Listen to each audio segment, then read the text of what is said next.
आज मैं नेटफ्लिक्स पर रिसेंटली रिलीज हुई polish horror come slasher film nobody स्लीप्स in the wood tonight film की स्टोरी को एक्सप्लेन करूंगा। इस फिल्म की आईएमडीबी रेटिंग है 4.4 और इसके राइटर डायरेक्टर है बार्तोस कोलवास्की। फिल्म की स्टार्टिंग में हम एक पोस्टमैन को देखते हैं जो फॉरेस्ट के पास बने एक पुराने घर में लेटर डिलीवर करने आया था। घर के अंदर एक लेडी दिखाई देती है जो म्यूजिक लगाकर ब्लड स्टेन क्लोथ्स को क्लीन कर रही थी। अब हम वॉल्स पर एक ट्विंस की फोटो देखते हैं जिसके बारे में हमें आगे पता चलेगा। पोस्टमैन दरवाजे को नॉक करता है पर उस लेडी को सुनाई नहीं देता। अब पोस्टमैन घर के पीछे जाता है और उसे तभी बेसमेंट में से किसी के तड़पने की आवाज़ सुनाई देती है। अब वो बेसमेंट की विंडो को खोलता है तो उसे शॉक लगता है। वहाँ पर एक क्रीचर था जो तड़प रहा था। पोस्टमैन उसे बाहर निकालने जाता है पर उसे हो नहीं पाता। वो मदद लाने के लिए पीछे से मुड़ता है तभी वो क्रीचर उस पर ही हमला कर देता है। अब स्टोरी 30 साल आगे बढ़ती है। अब उस फॉरेस्ट प्लेस को एक कैंप के तौर पे यूज़ किया जा रहा था। ये कैंप था जहाँ पर 50 बच्चे जो मोबाइल और इंटरनेट से एडिक्टेड है वो डिटॉक्स होने के लिए आए थे। इन सब को ग्रुप में बांटा गया था और हर एक ग्रुप के साथ एक गाइड था। अब कैंप मैनेजर बच्चों से कहता है इस कैंप को एक हॉलीडे की तरह ट्रीट करो, नए फ्रेंड्स बनाओ, नेचर को एंजॉय करो और सोचो कि आप यहाँ क्यों हैं। आप मोबाइल, लैपटॉप, इंटरनेट से इतने एडिक्टेड हो गए कि अब आपसे ऑफलाइन नहीं रहा जाता। यहाँ पर आप नए स्किल्स सीखेंगे, अपने आप को महसूस करेंगे। मैनेजर अब सबको अपने अपने फोन्स, टैबलेट को जमा करने के लिए कहता है। वो एनर्जेटिकली सबको कैंप एंड्रीन में वेलकम करता है जिस पर बच्चे डल होकर क्लैप भी करते हैं। अब हमें फिर से वो घर दिखाया जाता है जहाँ पे वो लेडी अब ओल्ड हो गई थी। उसने उस क्रीचर के लिए हिरन का शिकार किया था। जब वो बेसमेंट में उस हिरन को डालने जाती है तो उसका पैर फिसल जाता है और वो बेसमेंट में गिर जाती है। वो क्रीचर अब उसे भी मार कर फर्स्ट टाइम बेसमेंट से बाहर निकलता है। यहाँ पर क्लियरली हम देखते हैं कि वो इंसानों जैसा है और उसकी दो बड़ी अगली लेग्स भी हैं। कैंप्स में सभी बच्चे अब ट्रैकिंग के लिए रेडी हो रहे हैं। हम जोइशा नाम की एक लड़की को देखते हैं जिसके हाथ पर एक चोट थी और वो उसे रुमाल से छुपाया करती थी। वो हमेशा डिप्रेस रहा करती थी।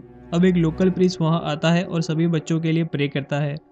वो उनके फोन्स और टैबलेट्स पर होली वाटर छिड़कता है और बोलता है कि टेक्नोलॉजी बहुत ही खतरनाक चीज़ है। अब ईजा नाम की एक गाइड 5 बच्चों की एक ग्रुप को लीड करती है जिसमें जोइशा, एनीलिया, बार्तेक, डैनियल और जुलेक नाम के बच्चे थे। ये लोग अब अपने सारा सामान लेकर 3 दिन के लिए ट्रैकिंग पर निकलते हैं। जुलेक एंड जोशिया अपना इंट्रोडक्शन देता है और वो कैजुअल बातें करते हैं। इस बीच बार्तेक और डैनियल के बीच में किसी बात के लिए हल्का फाइट हो जाता है जिससे बार्तेक के पैर पर चोट लग जाती है। जोशिया अपने पास वाली पॉकेट नाइफ से उसकी बैंडेज को काटती है। जुलेक एक जगह बिना देखे सुसु कर रहा था। बीच में वो ही जमीन पर एक मरा हुआ हिरन को देखता है और थोड़ा डर जाता है। वो बाद में बाकी लोगों को वहां पे बुलाता है जिसे देखकर ईजा कहती है कि यह एक जानवर का काम नहीं हो सकता। एज इन जानवर अपना शिकार पीछे नहीं छोड़ता। अब जोइशा को कुछ आवाज सुनाई देती है और वो पेड़ के पीछे एक डेमोनिक हाथ को भी देखती है। बच्चे आगे बढ़ते हैं और एक प्लेस पर अपना टेंट बांध देते हैं। रात में गाइड सबकी फाइल पढ़कर उन्हें वहां आने की रीजन एक्सप्लेन करने के लिए कहती है। बेसिकली ये एक ग्रुप थेरेपी सेशन था। जुलेक कहता है मैं पोलैंड का नंबर 2 का यूट्यूब गेमर हूँ। मेरे पास लगभग 1 मिलियन सब्सक्राइबर है। इसे बनाने के लिए मैंने कई बार स्कूल को बंक किया है, इसलिए मेरे पेरेंट्स ने मुझे यहाँ पे भेज दिया। मैं कोरिया में हो रही गेमिंग चैंपियनशिप में हिस्सा लेना चाहता था लेकिन अब वो मुमकिन नहीं है।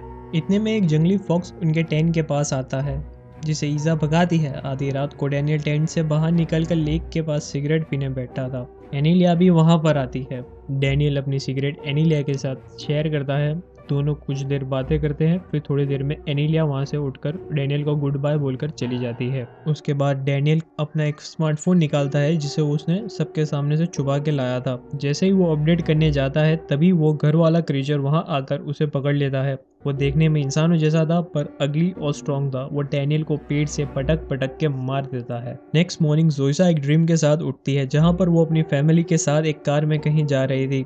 यहाँ पर उसके डैड ड्राइव करते हुए दिखा रहे हैं। उसकी मॉम की ग्रुप ले सेल्फी लेने के चक्कर में कार का एक्सीडेंट हो जाता है। अब ईजा को डैनियल कहीं नहीं मिलता तो एनीलिया अपनी रात वाली बात सबको बताती है। तभी जोइसा को एक पेड़ पर ब्लड मार्क्स को ऑब्जर्व करती है। ईजा अब जोइसा और जुलेक के साथ डैनियल को ढूंढने का प्लान बनाती है जिस पर जुलेक कहता है कि ये first law of horror movies के खिलाफ है, हमें कभी भी स्प्लिट होना नहीं चाहिए। ईजा फिर भी दोनों को फोर्स कर अपने साथ ले जाती है। एनीलिया और बार्तेक कैंप साइट पर ही दोनों का वेट कर रहे होते हैं। अब ये तीनों डैनियल को ढूंढते हुए उसी क्रीचर के घर पर आते हैं। घर एकदम वीरान था और बदबू भी आ रही थी। घर के अंदर जाते ही इन्हें वो बेसमेंट मिलता है। जोइशा और ईजाद उसके अंदर चले जाते हैं। यहाँ पर जोइशा को डैनियल की कटी हुई बॉडी दिखाई देती है जिसे देखकर वो गहरी सांसें लेने लगती है। तभी वो क्रीचर फिर से घर पर आता है जिसे देखकर जुलेक भी डर जाता है और वो बेसमेंट में चला जाता है। वहाँ एक विंडो थी जिससे जुलेक और जोशा बाहर निकल जाते हैं। तब ईसा भाग रही थी तो डैनियल का फ़ोन बजने लगता है और वो क्रीचर भी नीचे आता है। ईसा मोबाइल को लेने जाती है तो वो क्रीचर उसके सर को पकड़कर काट के विंडो के बाहर फेंक देता है। ये दोनों बच्चे सर कटा हुआ देखकर एकदम से डर कर वहाँ से भागने लगते हैं। टेंट साइड पर बार्तक एनीलिया से कहता है कि वो एक गे है और पोलैंड में गे होना एक श्राप है। एनीलिया कहती है उसे भी लोग बिम्बो कह के चिढ़ाते हैं। वो क्रिटिसिज्म को सीरियसली ना लेने की एडवाइस देती है। उधर जोशा और जुलेक घर से दूर भागते हैं। जुलेक पैनिक में रोते हुए कहता है कि मैं यहाँ पे क्यों आया, मैं यूट्यूब पे पैसा छाप रहा था, कहाँ फंस गया। जुलेक को पैनिक से नॉर्मल करने के लिए जोशा ने उसके कान के नीचे एक जोर से थप्पड़ मार दिया। यहाँ पर जोशा पैनिक नहीं हो रही थी, जो एक्सप्लेन कर रहा था कि वो मेंटली नॉर्मल नहीं है। आई मीन आप किसी की कटी हुई मुंडी को देखकर कैसे नॉर्मल हो सकते हैं। जोशा कहती है उन्हें हेल्प लेकर आना चाहिए। अब ये दोनों फिर से वहाँ से भागकर एक दूसरे अनजान आदमी के घर पर आते हैं। टेंट साइड पर बार्तक बात कर ही रहा था तब वो क्रीचर पीछे से आकर एक रॉड को एनीलिया के सर में घुसाकर उसे मार देता है। बार्तक डर कर वहाँ से भागता है। भागकर वो एक लोकल चर्च में आ जाता है जहाँ पर वो प्रीस्ट जिसे हमने कैंप साइड पर देखा था वो मिलता है। अब बार्तक उसे सारी बातें बता देता है और वो उसकी बातों को सीरियसली नहीं लेता। अब वो बिना प्रोवोकेशन के बार्तक पर ही हमला करके उसे बेहोश कर देता है। जब उसे होश आता है तो वो एक चेयर से बंधा हुआ पाता है जहाँ पे प्रीस्ट कहता है कि मैं तुम जैसे लोगों को जानता हूँ, तुम लास्ट ईयर भी आए थे, तुम लोग सोसाइटी पर एक कलंक हो, मैं तुम्हें ठीक कर दूंगा। क्लियरली ये प्रीस्ट एक होम्योफोबिक था। तभी चर्च के बाहर हमें फिर से उस क्रीचर की गुर्राने की आवाज़ें सुनाई देती है। जब ये प्रीस्ट उसे देखने जाता है तो वो बीस्ट उसे पकड़कर उसकी बॉडी को श्रेडिंग मशीन में डाल देता है। प्रीस्ट की एक दर्दनाक मौत हो जाती है। बार्तक जैसे तैसे अपने आप को फ्री कर लेता है और कन्फेशन बॉक्स में जाके छुप जाता है। वो क्रीचर फिर भी उसे वहाँ पे ढूंढ लेता है। जोशा और जुलेक उस अनजान आदमी को अपनी स्टोरी एक्सप्लेन करते हैं और हेल्प मांगते हैं। वो आदमी अब उस क्रीचर की स्टोरी बताता है। वो कहता है कि कई साल पहले उस घर में एक लेडी अपने ट्विन बेटों के साथ रहती थी। एक दिन स्पेस से एक मीटियोर इस फॉरेस्ट में गिरा। बच्चे अपने क्यूरियोसिटी के चलते उस मीटियोर को स्टोन अपने घर पर लाए और अपने बेड के नीचे रख लिया। रात में जब वो सो रहे थे तब उसमें से एक ब्लैक लिक्विड निकला जो उन दोनों को कंज्यूम कर लिया। बच्चे इससे म्यूटेट हो गए और उनका फेस अगली बीस्ट जैसा हो गया। उन्होंने अपने पालतू डॉग को ही खा लिया। अगली सुबह उनकी मॉम उन दोनों को देखकर डर गई और उन्हें हमेशा के लिए अपने बेसमेंट में बंद कर दिया। वो सालों तक उन्हें वहीं खाना देती थी। लगता है अब वो भी उनका शिकार हो चुकी है। वो आदमी अपनी दो कटी हुई टांगों को दिखाकर कहता है कि ये भी उनकी ही वजह से हुआ है। यहाँ पर ये पोस्टमैन वही है जिसे हमें 30 साल पहले फिल्म की स्टार्टिंग में देखा था। अब वो आदमी उन बच्चों को उसके घर पर ही रुकने का आइडिया देता है जहाँ फूड और सिक्योरिटी दोनों थे। उसके घर पे भी फोन नहीं था और पास वाले गांव की दूरी के लिए 2 दिन था। जुलेक को ये आइडिया ठीक लगता है पर जोइशा रेडी नहीं होती। जोइशा कहती है उन्हें कैसे भी करके डैनियल का मोबाइल हासिल करना चाहिए जिससे रियल हेल्प आ सकती है। ये दोनों फिर से उस घर को जाते हैं। जोइशा को अपना नाइफ देकर फ्रंट डोर से उस क्रीचर को डिस्ट्रैक्ट करने के लिए कहती है। जुलेक हिम्मत करके जाता है और जोशा भी विंडो से बेसमेंट में घुस जाती है। वो मोबाइल चुरा के भाग ही रही थी तब वो क्रीचर आकर उसे पकड़ लेता है। फॉर अ स्ट्रेंज रीजन वो उसे मारता नहीं है बल्कि किस करने जाता है। तभी जुलेक पीछे से आकर उस पर हमला करता है जिस पर वो क्रीचर गुस्सा होकर उसे मार डालता है।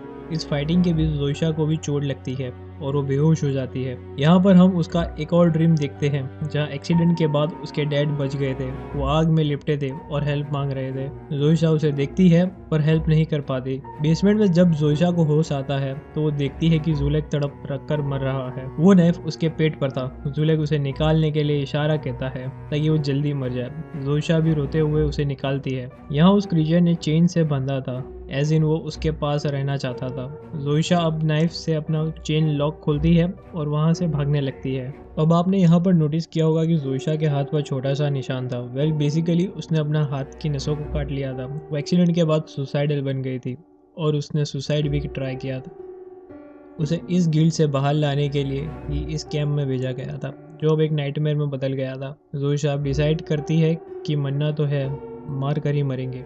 वो वहाँ पर रखी बिग सॉ को उठाती है और धीरे धीरे बेसमेंट के घर के अंदर आती है। वहाँ पर वो क्रीचर सो रहा था। अब जोइसा अपने सारे इमोशन को, गिल्ट को, फियर को, ग्रीफ को बाहर निकालते हुए उस पर लगातार हमला करती है, उस क्रीचर को मार डालती है। इतने में उस पोस्टमैन के घर पर भी कोई आता है और वो क्रीचर समझकर गोली चला देता है। बाद में देखने पर पता चलता है कि वो बार्तेक था, जो अपेरेंटली चर्च से बच गया था। अब वो गोली लगने से मर जाता है। अब एक पेट्रोलिंग ऑफिसर एक प्रोस्टिट्यूट को बताता है कि उसका जॉब कितना बोरिंग है, उसके यहाँ कोई क्राइम नहीं होता और उसने अपनी गन आखिरी बार 30 साल पहले ट्रेनिंग में चलाया था। तब उसे रेडियो पर एक मैसेज मिलता है जहाँ पर हमें पता चलता है कि 2 लोग पीकर फॉरेस्ट में एंजॉय कर रहे थे। जोइसा अब घर से भागती है और इस पेट्रोलिंग पुलिस ऑफिसर के पास आती है। वो रोते हुए सब कुछ बताती है। अब दोनों कैंप साइट की ओर जाने लगते हैं जहाँ रास्ते पर दूसरा ट्विन क्रीचर पड़ा था। पुलिस ऑफिसर को लगता है कि कोई मर गया है और वो उसे चेक करने जाता है। जोइसा चिल्लाकर मत जाने के लिए कहती है पर वो नहीं सुनता। वो क्रीचर अब ऑफिसर की बॉडी का 2 टुकड़े करके मार डालता है। ऑफिसर गन नहीं चला पाता, ऐसे उसकी प्रैक्टिस छूट गई थी। जोइसा कार में बैठकर चिल्लाती है और वो खुद कार ड्राइव करके गाड़ी उस क्रीचर पर चढ़ा देती है। 1-2 बार गाड़ी के नीचे से कुचल जाने पर वो क्रीचर वहीं मर जाता है। जोइसा रोते हुए वहां से कार में भाग जाती है। अगले सीन में हम 2 ड्रंकर्स को देखते हैं जो फॉरेस्ट में हिटलर का बर्थडे सेलिब्रेट कर रहे थे। इनके ही बारे में ऑफिसर को रेडियो के बारे में पता चला था। वो रोड पर उस क्रीचर की बॉडी को सामने आते हैं और वो क्रीचर फिर से जिंदा हो जाता है। तो ये थी the film nobody sleep in the wood tonight movie की स्टोरी। ये फिल्म एक टिपिकल स्लैशर मूवी जैसी ही थी जैसी होनी चाहिए। आई होप आप सबको मूवी एक्सप्लेनेशन पसंद आई होगी और ऐसी कई सारी स्टोरीज के लिए मेरे चैनल को सब्सक्राइब कीजिए। नीचे दिए गए और लाल बटन को दबा दीजिए और उसके बाजू में बेल आइकन है उसको भी दबा दीजिए। Thank you.